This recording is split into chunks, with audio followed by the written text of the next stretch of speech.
Most people only know psychology from a Freudian perspective. They only look at psychology from the area of cause and effect. So when you go to a therapist or a psychologist or something, they'll ask you about all these things in your past. They'll say, bring up all these memories that may have shaped how your present is going right now. And they want to they want you to lay down on a couch or on a bench, and they want you to start telling these stories about, in childhood, I had this happen in childhood, and my mom used to work a lot, and my father was like this, and people weren't present, and I had this experience, and I had this experience, and all these things are what shaped your current situation right now. That's pretty much how the Freudian perspective works. But nobody tells you that there's an underlying factor, not just the subconscious program, because that is immediately when people say underlying factor, they'll say subconscious. Subconsciously, I was programmed from age 0 to 7 in my culture, my childhood, and all these things. Right. I'm not saying that that's not true. That is true. What I'm saying is, ultimately, your brain, which is neuroplastic, still is going to go towards the goals that you set for it. You have goals that are set. So if your mind is warped, and what I mean by warped is you're living going towards the wrong thing. You're sitting there thinking either or, when you should be thinking this and that, meaning I want this and I want that, because you can have more experiences than just one, because that's how your mind can work. However you want your mind to work, it can work for you, and your body will follow your mind. But here's the problem: the people that don't understand that the temple is between their belly. This is the temple right here. So it's your brain. The temple is here that controls all of this, which is the body. This is going to follow this. If you don't understand that, you'll have a problem, because you'll never be able to look at the dashboard that tells you this is what you need to be focused on. See, because if you don't focus and lock in on the actual temple and what's going on inside your house can be burning down to the ground, and you don't even know that. Not your physical, where you're talking about your exterior house that you're living in, like the walls around in my office that I'm sitting in. That's not what I'm talking about. Talk about your physical. This is your house. This right here. You live in here. You live here first. Okay, you don't live out there. You live here first. Here is what houses all of you, especially this right here. And if you don't take care of this house burns to the ground. The hell with this house. This ain't got nothing to do with that. You ain't gonna reach it. You ain't gonna make it there. You can't even feel it. So the point what I'm about to get to you is that there are 7 mistaken goals that people take. First of all, they take for granted because they don't know where they're going, and they don't understand why they have these self-sabotaging behaviors. I'm here to tell you what they are, and I'm here to tell you how to fix them, because this is the part of therapy that you go to, couples therapy, or if you had suicidal thought processes, whatever it is. Okay, this is what plant medicines, a change in diet, a change in my exercise routine, a change in my lifestyle, which I then coined the Alkalign Lifestyle, and I coined this power that I've raised as orgasmic power. I'm going to read from you some excerpts from my book that I have developed, this manuscript that I have created over my entire lifetime, 42 years of existence, and my last 9 years being plant-based, my last 4.5 years going through plant medicines that I've created, and this training protocols that I've created, this whole entire luxury lifestyle that I've built for myself, that I'm sharing with other people so that they can have, especially high performers, celebrities, CEOs, C-level executives, entrepreneurs, people who are self-reliant on themselves, need to understand this is how your mind works and your body works. And this is how you're going to excel in life, in business, in whatever aspect that you want to excel at, you need to understand how to raise your orgasmic power. Okay, so here's how we're going to start. Okay, I'll start by telling you that literally, the truth is that my own physiology, my own beliefs, my own unconscious goals were directing every single outcome of my life. And once I became aware of it, this is the word that you're going to understand: interoception. Interoception. It's like a dashboard that you are looking at whenever you're driving your vessel. Who is the vessel? This is my body. My body is my vessel. Most people, and I'm saying most people, especially in this country, they are driving their vessel, not paying attention to their dashboard. They don't know how much gas is inside the tank. They don't know the temperature that their vessel is operating on. They don't know the miles per hour that they're going. They don't even know where the GPS is taking them. They don't know anything. What noise, what music is playing on a radio station that they play. They don't know the temperature that they have, the hot, cold, the heat, whatever. They don't know nothing. The tire pressure in their vehicle, the cabin pressure. They don't know nothing. And this is the word interoception means. You must become self-aware, because what happened to me was I didn't know what my goals were taking me, because I didn't know what my goals were. I didn't know what they were. So no one taught me that the mind does not just produce thoughts. No one taught me this. I had to learn this on my own. And failure is a really good teacher of how to learn things. As long as you take those failures and you wrap them around in new processes and patterns that were old, they now become new ways of doing things. Because the hardest part about changing is not making the same choices as the day before. That's from Dr. Joe Dispenza. And I've been meditating for, 7 years now, going on 7 years now, Dr. Joe. And just focusing on not making the same choices as the day before. And what you realize that your mind produces reality through the body's internal sensing system. Internal sensing system. So you have the HPAA axis, hypothalamus, pituitary, adrenal axis. This is your endocrine system, like your crown chakra, essentially. This is the crown, the pituitary gland. This is how you pray. Because feeling is the prayer. Feeling is the secret. How you feel is going to tell the universe how you want to feel. Therefore, you tell the universe how you want to feel, it will bring you back experiences that get you to validate your feeling place. Now, no one taught me that these two things, and I pride myself on, I've done this research over this course of my entire existence, and I've realized that there's two main emotions, all right, that cause these states of biological misalignment, and they are anger and fear. Anger and fear. Let me explain these emotions. Anger and fear are like the temperature gauges on your dashboard. When you get angry, you begin to run hot. You begin to run. So when you have that C and that H, cold and hot, and you right here in the middle, that's usually how it stays. When you start to run hot, there becomes a problem. Because all of a sudden the only way that you can function is to cool down. So you have to back up whatever you're doing in order to cool down. But think about fear. Fear stops you from moving forward. So it's like you're stuck and your transmission can't go into drive. It just stays in neutral. And anyone can push you or pull you, or you hit reverse and you go backwards. Because fear stops you from going forward. Fear, literally, just stop. And it doesn't have to be fear when you're actually in danger.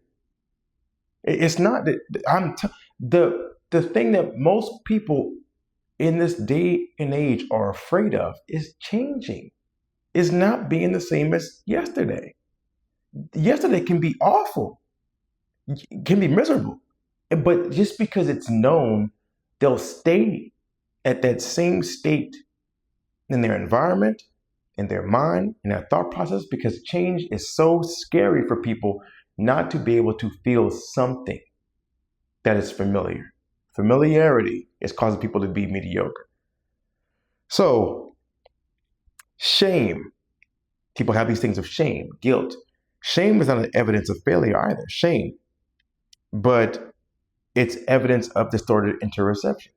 Because if I don't understand what I'm looking at on my dashboard, it's causing the signals to be distorted whenever I go to process them in my hypothalamus, pituitary adrenal axis, in my crown, in my pineal gland. It's being skewed. So what I'm looking at is not what I'm really looking at. Something is wrong with me based on what I'm putting in my formula from what I'm putting in. So this is the thing that when you go to therapy, they tell you first thing, what's your trauma?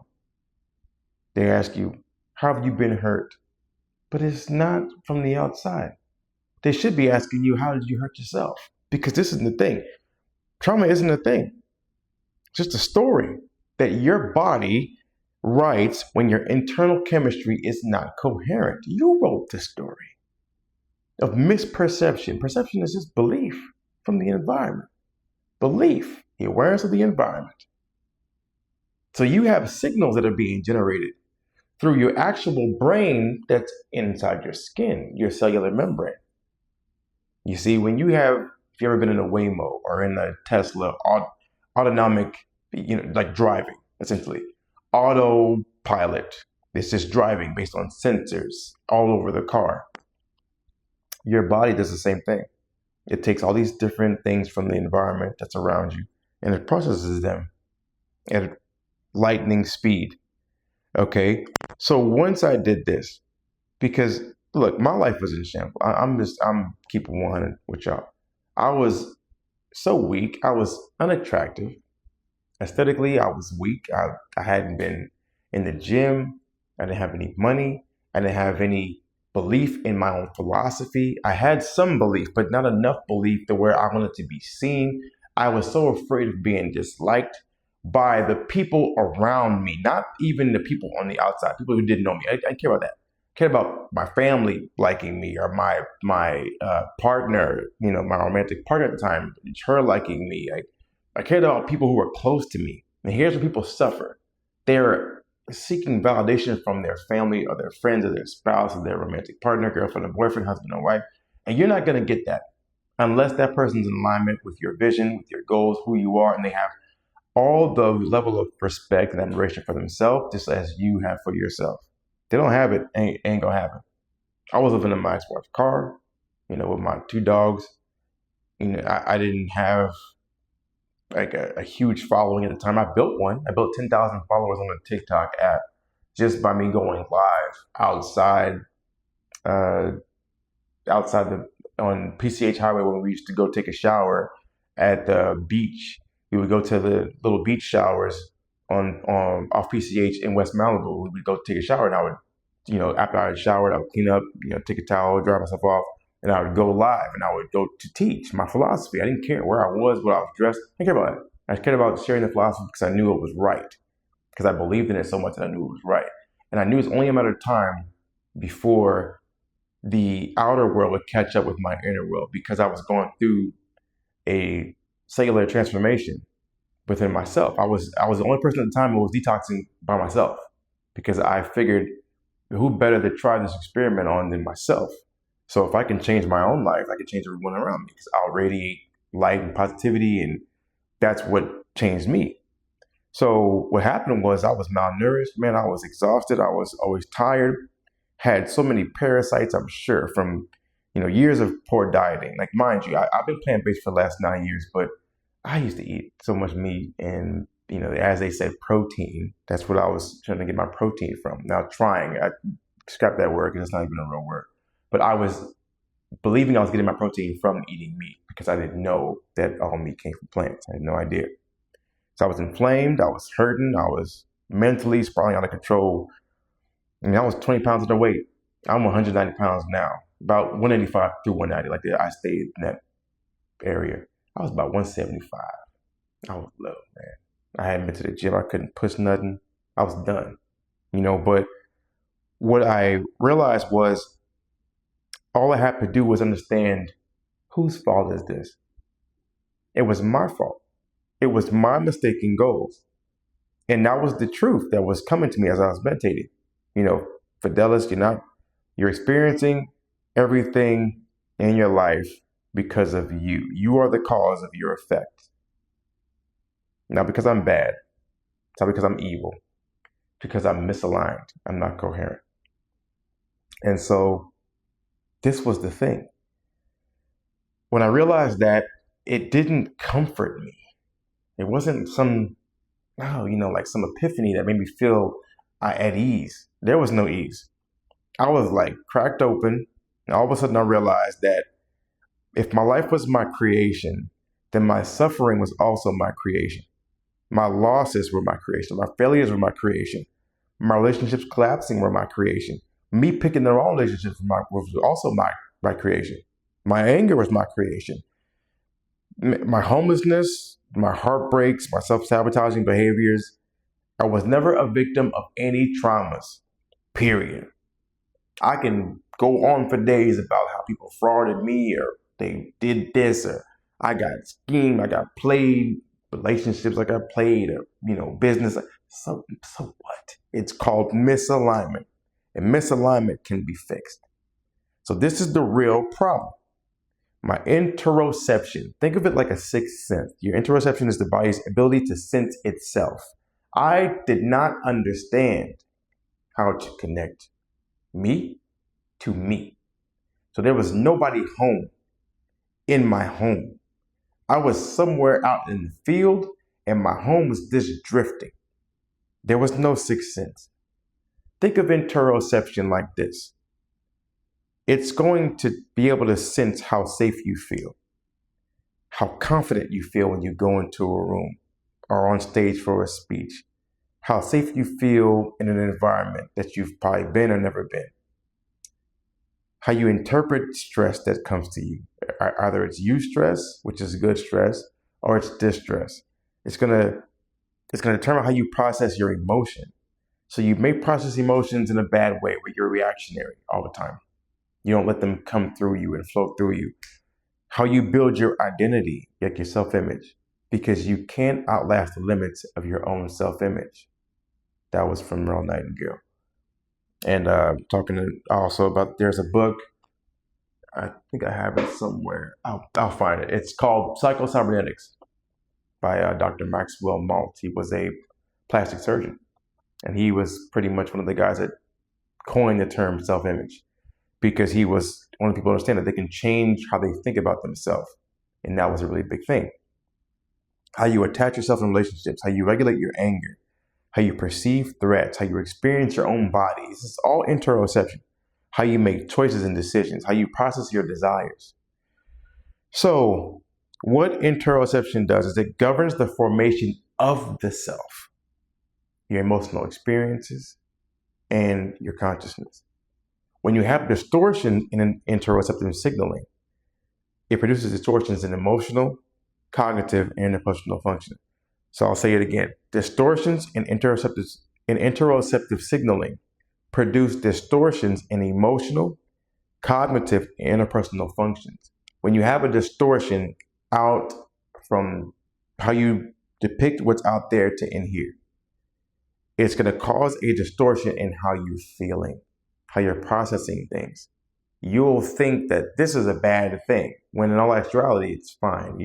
Your level of pettiness is raising, or your level of disrespect that you feel from this thing it's all based upon interoception, because you're not aware. Your sixth sense is off. So my interoception was fried.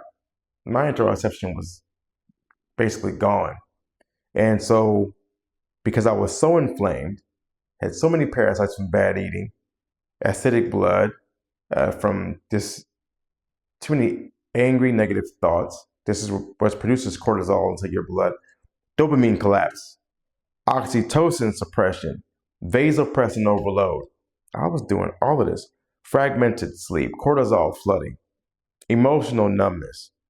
I was talking about traumatic stories, and I was making these things up in my head, and they weren't real. They weren't real. None of it was real. So I had these things, subconscious programs that were there, poor hydration, electromagnetic overload, Misaligned circadian rhythm. One of the most important things that you can do for yourself is to regulate your circadian clock. And I didn't understand it because I was going to bed too late. I was literally sleeping late. I was eating late, eating bad things late. I was up and it wasn't working out because overnight you cleanse the lymphatic system, which is basically the cleansing of the fluids that are inside your head. Overnight, I didn't have this process working. 11 p.m. to 1 a.m. is a gallbladder detox. 1 a.m. to 3 a.m. is a liver detox. This cleaning your blood. Some people are at the club at 1 a.m. And after the club, they go eat. Think about that, how crazy that is. You're not digesting any food overnight. There ain't time for that. You're supposed to be shut down by 7, 8 p.m. at the latest. So my body was working too hard. So my emotions were not the problem. My signals were. And your signals are your problem. Your problem is your signals, what's coming in. So I'll give you some examples. When your interoception is broken, fear becomes a default program because your root chakra is completely off. It's not aligned. Anger becomes your language as you speak because you're not comfortable on the inside. Most of it is you have a bad tummy. Your stomach hurts. Your gut is bad. Your microbiome is off. Shame becomes your identity because when you have a bad gut, literally, that is the demon of the solar plexus. You have shame, you have guilt, and you have fear. Fear, shame, guilt. Those are the first three chakras, demons, as they call them. This comes from a book called Eastern Body, Western Mind from Anadea Judith. She wrote this, and also in Ayurvedic, Kemetic, ancient Egyptian history. And this is basically what happens to a person. You start to have these things, these emotions, avoidance, right? Where it's like you start to look at things and you don't want to look at them. You start to run from it. So then you start to have revenge as like a task. I have to get this thing back. I make somebody feel some type of way because I feel some type of way, which is wrong. Collapse. That's like comforting. It's like collapsing and you just don't know that you're doing it in parenting, in chaos. That's normal. And promiscuity. Like you're not just sexually promiscuous just because you like sex. That's not it. You're doing it because it's an escape. So all these things are based upon signals. They did not come from trauma. They came from biological incoherence. This is where you're not going to your therapist and they're telling you, hey, your physiology is off. They don't fucking know your physiology is off. They don't tell you that you're eating too much meat. They don't tell you that you're not getting enough sleep. They don't tell you that whenever you go train yourself or work out, you're not having a regimen that's causing you a distortion because you're trying to overtrain your body to make up for lost time. You can't do it. You have to have a continuous process. So what research proves is interoception shapes your emotional interpretation. How you interpret your emotions is based upon your level of coherence, reading your dashboard. Poor interoception leads to threat, misinterpretation, and reactive behavior, meaning that's where the fear comes. You're not reading your dashboard correctly, and so you're not reacting to life. You're just reacting to yourself. This is where the part comes where you don't understand that you are the cause. So I don't base my philosophy on Freudian psychology. I actually base it off of a person who was associated with Freud, which is Alfred Adler. And Adlerian psychology, he teaches that children and adults, which adults are pretty much just grown children, they create unconscious goals when they feel a certain type of way. So if you have a certain feeling like inferiority complex, when you feel unseen, when you feel unsafe, when you feel overwhelmed, when you feel ashamed, you will create these unconscious goals. And what are these 7 goals that I'm telling you about? Goal number 1, your first mistaken goal is attention. You begin to crave attention. Your second mistaken goal, power. You begin to crave power. Your third mistaken goal is revenge. You begin to crave revenge. Now, I want you to look at this from attention, power, revenge. Look at these 7 goals and go up as you're going up your 7 chakras. At your root, that's going to be attention. When you're not grounded, at your root, your first mistaken goal is going to be attention. Your second is going to be your sacral. That's going to be power. Your third is going to be your solar plexus. That's going to be revenge. Let's keep going. Your fourth is going to be your heart. It's going to be inadequacy. And then your fifth, which is going to be your throat, that's going to be avoidance. Your sixth, which is going to be your pineal gland, your third eye, that's going to be superiority. And then your seventh, which is going to be your crown, your pituitary gland, is going to be escape. Now, in modern neuroscience terms, these mistaken goals are interoceptive defense strategies. I'll give you an example. When your body feels unsafe, your mistaken goal is avoidance. Why is it avoidance? Because all of a sudden your body is feeling unsafe. So you are not able to speak anything truthfully. This is going to be the area of the throat, the fifth chakra. That's going to be mistaken goal. It's going to be avoidance. When your body feels powerless, that's going to be at the second. Your sacral, that's going to be power. You don't have any power. You don't feel like you got any strength, anything. When your body feels ashamed, inadequacy is going to be the mistaken goal, which is going to be in your heart chakra. When your body feels disconnected, mistaken goal, attention. Because right at the beginning is groundedness. You're not grounded, you're seeking attention from something.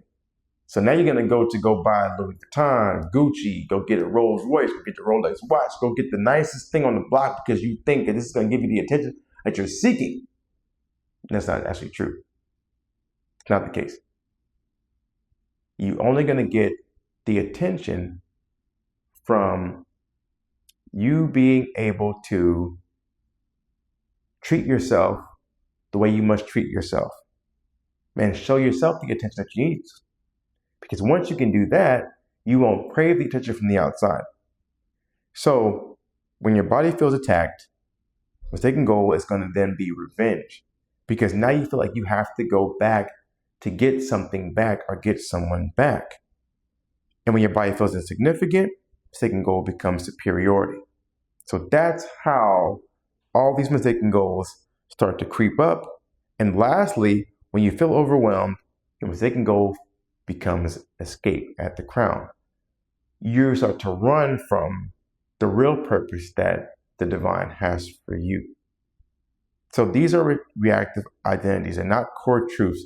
They're just people saying, I thought they were just me, but they were just your dysregulated internal signals failing to protect you. They were just you. Okay? So all of these that caused the crisis within me were a formula that created the incoherence inside of me. So low dopamine created no direction. I had no dopamine hit, so I had no direction. I didn't know where to go. I couldn't program an address inside my GPS to take my vessel somewhere. Low oxytocin, I had no safety. So that your safety does not come from your partner or your spouse making 6 figures, having a 6-pack. It's not that. You create this physiologically inside yourself. You create safety inside yourself. So security comes from you, inner security. It's not outer security, it's inner security. High vasopressin. I thought I was being threatened all the time. Anywhere I went, I was always under threat. I was always in some sort of distress because I felt like I had to run, fight, and hide all the time. This is the biological root of how you fall. Okay, so let's keep going. You have an acidic terrain. This is coming straight from your diet, mainly from your diet. Inflammation and anxiety, because you're eating your way to a high inflammatory state. So you're hurting constantly. Think about this. Also, inflammation comes from dehydration because you have layers. You have layers inside your body, and water is supposed to be the first layer that covers up your mucous membrane. So once you are able to eat something, instead of it going to acidically burn through your entire tissues and get it down to your bones, start to eat away at your bones, the first layer of defense is hydration. It's water. So when you're stressed, Your stress comes from a system of dehydration. That's the actual first principle of stress. Stress is dehydration. Dehydration is stress. It is a circular pattern that comes from one to the next, and it keeps going. Okay? And then also, this is going to be big, especially for this year. I guarantee people are going to start to understand this. But parasites alter your behavior, especially sexual behavior, especially the way that you see fear. Toxoplasma is one of the most common ones, and these things are found high. I'm talking about high counts of parasitic influence are in meat. So just from your diet, you're eating them, you're consuming them, and it's changing the way that you're thinking. So people who go to midnight fast food, you're going to go get In-N-Out burger at 10 o'clock or midnight sometimes, or McDonald's or whatever you're going to go eat. That's MSG, monosodium glutamate, and other things, as well as parasites that are embedded inside this food that you are consuming that gives you no nutritional value or energetic value. Poor hydration, electrical dysfunction. You cannot signal from your brain to your hand without dehydration, or without hydration, without water. Water is what carries the signals. Water is what carries the mineral content, the nutrient content. Water is what carries it. But you don't have enough water inside of your body because your brain gets it first. 18 to 20% of the water inside your body goes straight to your brain. This needs the water first. So everybody else is going to be in low power mode because you have to first make sure you're not brain dead to understand that this has to get this process first because it's sending out signals, packages through the red blood cell count, right? Iron, oxygen, magnesium, these things that you need to have that relax, open, close, they signal to your tissues and your organs what to do, how to do it. You have to have these processes and you need to have the carrier, which is water. When you have, say, EMF overload, I know I had it, and that was too many screens. I was consuming too many screens, too much content. This is where you start to agitate your nervous system because you don't have any way of doing this, where if this is the marker that you're supposed to be looking at, your brain's always doing this. It's doing this, trying to reach the marker. This is the target. This is where your attention's going. And it's not able to catch it online. Once you're able to meditate and stop yourself, control your breathing, you can slow this down and you can find your way to alignment where now you can see. And then everything becomes one line. That's what you need to do. Poor diet causes mineral deficiency. When you have mineral deficiency, you begin to break down. Slowly but surely, you're going to break down. And this is where your house starts to have cracks. And it's, again, not your physical, worldly mansion. I'm talking about your spiritual, energetic, your body, your vessel, this mansion. You need to treat it like one. You need to upkeep your own swimming pool. You need to cut the grass on your home. You need to make sure it stays clean. Take a shower. Keep your daily hygiene up. Okay, keep your fitness up. The reason why you're doing this is because that's the home that you're going to be living in. It's that one.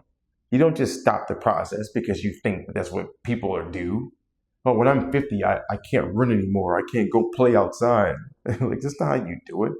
You're supposed to stay moving. And I mean moving, like intensely, with intention. When you can keep doing this, you start to do this. You start to decrease the armoring in your fascia. Your fascia is your memory. Your fascia is the tissue, the connection that has all of the connections from the nerve endings, from everything that goes from your head to your toes. It's all controlled by your fascia. It can get tight, it can get tense, it can be contracted, it can get sore, it can just get frozen in time.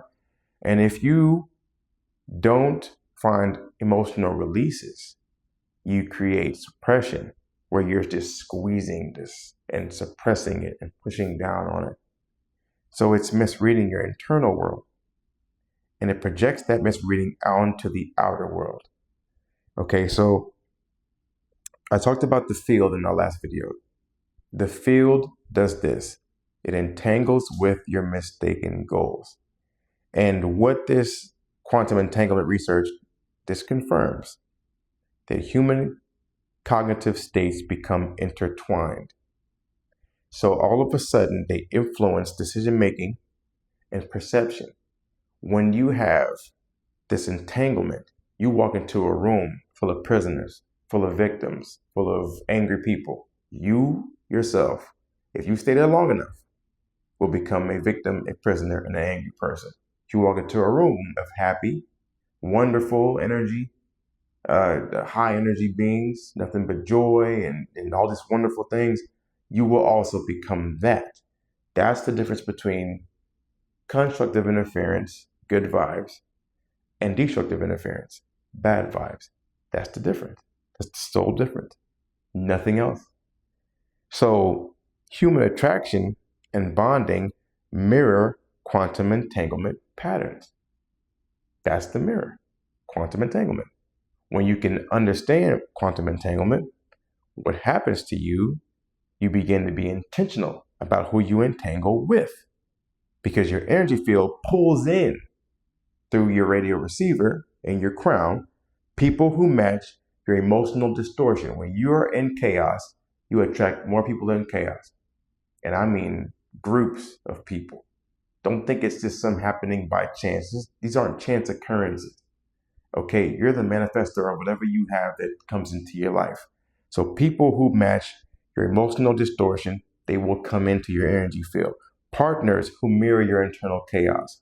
So this partner is just a mirror of you. If you don't change how you perceive things and how you are and what you do and the respect you have for yourself, the partners that you attract into your life will literally mirror whatever you are allowing yourself to be or not be. You'll have opportunities that reflect your self-worth. You may say you a billionaire, but you'll never have a billionaire opportunity because you'll put those things to the side based upon your own level of how you see yourself in terms of your own self-image. Like I said before, you cannot outlast the limits of your own self-image. So these situations that confirm your beliefs will come to your energy field. And this is all based upon quantum entanglement. So outcomes that validate your identity, who you really think you are. You see, you can go out there and say, I think I'm this and I'm wonderful and I feel like I'm that. It doesn't mean a thing because your actions will never line up with how you really feel about yourself. You can say, I'm the most amazing, I'm the most beautiful, I'm the sexiest person in the world.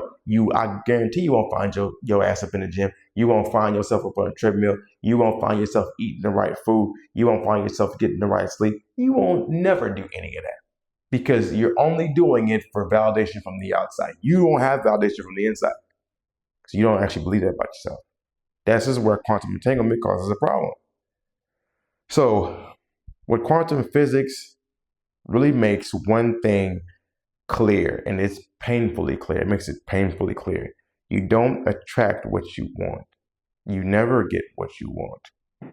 That's not the truth. You only attract what you really are. And this is not a metaphor. It's not some, I'm not here to be poetic. I'm just telling you directly what the truth is. That's entanglement. You don't get what you want. You get what you are. So you want a six-pack? Yeah, I know it's the new year. Yeah, I've been to the gym. It was packed. Yeah, it's only going to be packed for about maybe 2-3 weeks. Then after that, everybody's going to quit. Not everybody, but the majority of people are going to quit because they did not find enough reasons why they should keep going because they really didn't believe that about themselves. Some people will stay with it though.